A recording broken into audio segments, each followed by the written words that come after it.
Impact Wrestling. They're going to be back in Orlando, Universal Studios, Florida. Big week of TV tapings. Also, their huge Redemption pay-per-view.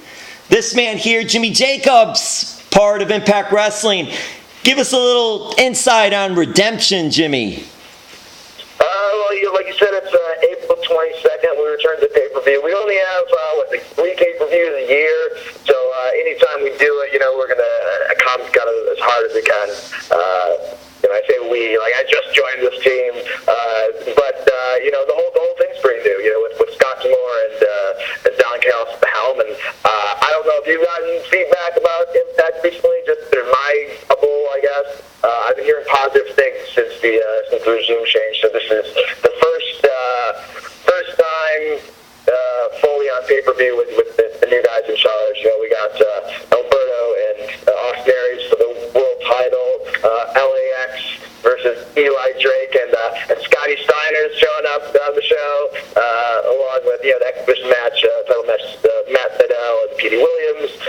There's the House of Hardcore match with Tommy Dreamer, Moose, and Eddie Edwards against OVE and Sammy Callahan. And anybody that saw the bat incident will probably want to see this match. And I think the Knockouts is Sue Young challenging Allie for the title. So there's going to be more. That's only the 5 matches that are announced, but trust me, the guys have been up late in the lab trying to concoct the rest of the pay-per-view and get some magic in there.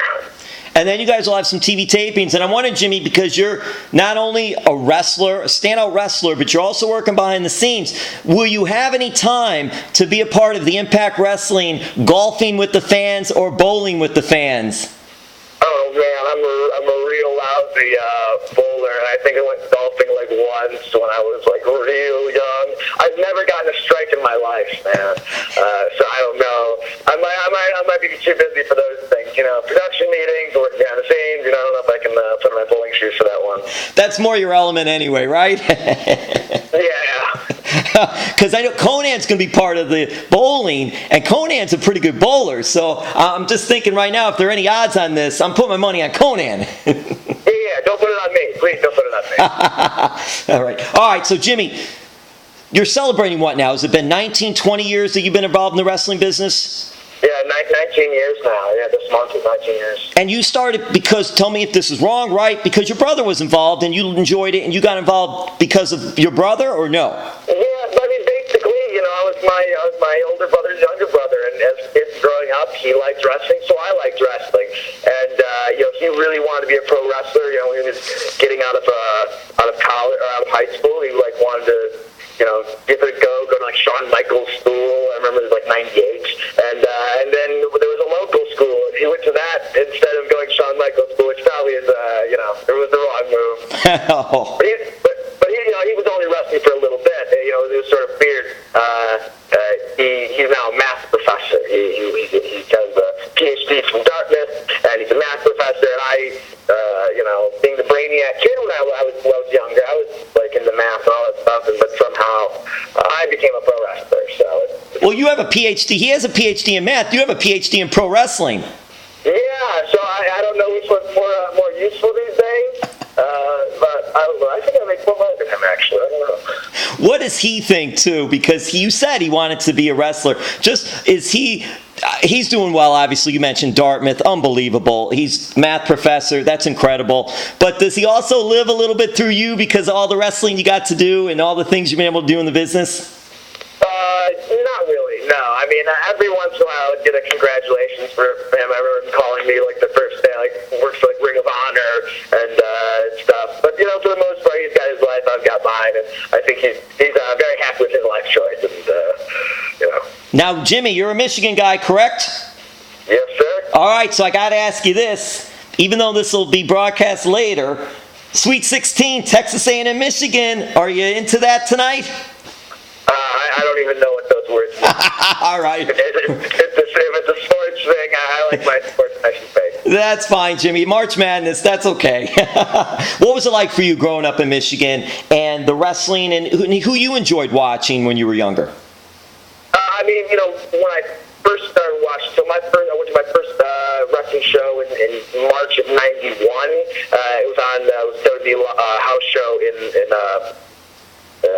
Wing Stadium in Kalamazoo with Ultimate Warrior versus Sergeant Slaughter on top of a steel cage. It was going into WrestleMania 7. And so Ultimate Warrior was my favorites growing up. Macho Man Randy Savage, again, these guys, the big, colorful costumes and big, colorful characters. And, then when I got a little bit older, Mick Foley was my guy. If it weren't for Mick, I probably would have never gotten into wrestling. He connected with me, on a real emotional level. When he did those sit-down interviews with Jim Ross in 1997, and he talked about how he was the weird kid, he ate bugs to impress kids at school, and he was just kind of the oddball who likes wrestling. I'm like, oh, that's me. That's like me. And I think a lot of people my age connect with Mick Foley because of that. That's my guy. He might not have been ever the top guy, because he was in there with Steve and Austin and The Rock, but that was my guy. Years later, he's still my guy. When we had him on, I was working with him with his WWE run. It was awesome, and he was still such a captivating promo to me. I was like, man, even now here I am at 32, 34, 32, 33, 34, whatever. And if he wasn't my guy at 14, he would have still been my guy at 32 or 33. He was so good. Well, that's interesting you mentioned Mick, because just a great all-around performer, because he also parlayed his success in hosting TV shows, being an author, doing other things. Jimmy, do you have other things that you do, or are you strictly just solely invested in pro wrestling? Well, for right now, it's wrestling. A couple of years ago, I made the pivot from just being an independent wrestler to working in creative with WWE, and now that's parlayed itself into working behind the scenes with Impact Wrestling as well. Being on creative and producing promos and producing matches and helping guys with the characters. So I've expanded in the wrestling business. But there's got to be more to life than pro wrestling, right? So certainly at some point, I'll step out of this make-believe world we're in and try my hand at something else. Well, what you're doing right now is incredible. And when you were with WWE, just for someone who doesn't know, people who don't know, you're part of creative. What is that like? Because there's no off season. I've always said it's one of the toughest, grueling, but can be very rewarding jobs, because you guys are putting so much TV out there, so many shows. No other TV show does that. They have off seasons. They may do a 20-minute show, a 45-minute, 50-minute show. You guys are generating 6 hours of TV programming, some of it live, every week. Yeah, we have at least, between Raw, SmackDown, 205 Live, and NXT, there's at least 7+ hours of in-arena original content a week. So I'm glad you can appreciate that. I love Game of Thrones. Last year, they did 7 hours for the entire year, and we do 7 hours per week, and so I can't compare the quality. Game of Thrones is the best show on TV. But just to give you an idea of how much stuff and the amount of content we have to produce, I think is a lot of the reason.